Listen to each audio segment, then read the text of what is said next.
Số đây nè ngọc khné còn máu trong càng nghĩa ban bằng cao chia YouTube channel có đôi chia Facebook page rồi mà hơi dướng ai tụm nẹt tụm nông khné bán chia ca xuôi trái tam để dạo comment chấn ca để trái chlong tam ca sể comment ní về miền phò lồng bạ bình tĩnh hay pe khác có dư dài đài bản chấn ban chia pe ní dương ban bằng cao tới chia Telegram channel mùi xuyên tiết đại vừa ở miền phía nghỉ xuôi là không ca tụm nẹt tụm nông rồi viên trong ca nghĩa hay chỉ môi nâng nẹt ngọc nia đại ban mơ videoនៅក្នុង YouTube channel ឬក៏បានឃើញ article នៅក្នុង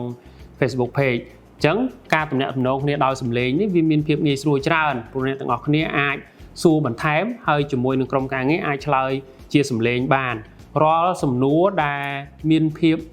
ស្រួលឬក៏ខ្លីយើងនឹងឆ្លើយភ្លាមៗប៉ុន្តែសំណួរដែលមានលក្ខណៈពិសេសនិងលម្អិតច្រើន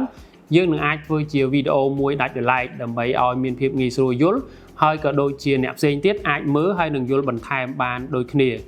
នៅក្នុង channel Telegram នេះអ្នកនរគ្នាអាចសួរសំណួរដែលពាក់ព័ន្ធជាមួយនឹង photography videography ការកែរូបហើយជាមួយនឹងការកាត់តវីដេអូបានផងដែរក្រៅពីនោះយើងក៏អាចលើកយកបង្ហាញពាក់ព័ន្ធជាមួយនឹងផលិតផលថ្មីហើយបើសិនជាយើងអ្នកនរគ្នាមានសំណួរនៅក្នុងការជ្រើសរើសឧទាហរណ៍ជា laptop មួយណាដែលសមរម្យសម្រាប់ការប្រើប្រាស់ទូទៅ laptop មួយណាដែលសមរម្យសម្រាប់ការកែរូបឬក៏ការកាត់តវីដេអូយើងនឹងលើកយកមកបង្ហាញឆ្លើយតបភ្លាមៗនៅក្នុង Telegram channel ក្រៅពីនោះដែរយើងនឹងលើកយកអំពីជំរើសនៅក្នុងការប្រើប្រាស់កាមេរ៉ាប្រើប្រាស់ lens ហើយក៏ដូចជាឧបករណ៍ផ្សេងៗដែលពាក់ព័ន្ធជាមួយនឹង photography មានដូចជា flash ដូចជា LED ឬក៏ការជ្រើសរើស memory card ជាដើមអញ្ចឹងព័ត៌មានទាំងនេះគឺជួយឲ្យយើងប្រើប្រាស់ឧបករណ៍និងស្វែងយល់ពីឧបករណ៍របស់យើងកាន់តែលម្អិតហើយនឹងមានភាពងាយស្រួលក្នុងការប្រើប្រាស់បន្ថែមពីនោះដែរយើងនឹងលើកយកបង្ហាញពាក់ព័ន្ធជាមួយនឹងការ review ទៅលើទូរស័ព្ទដៃ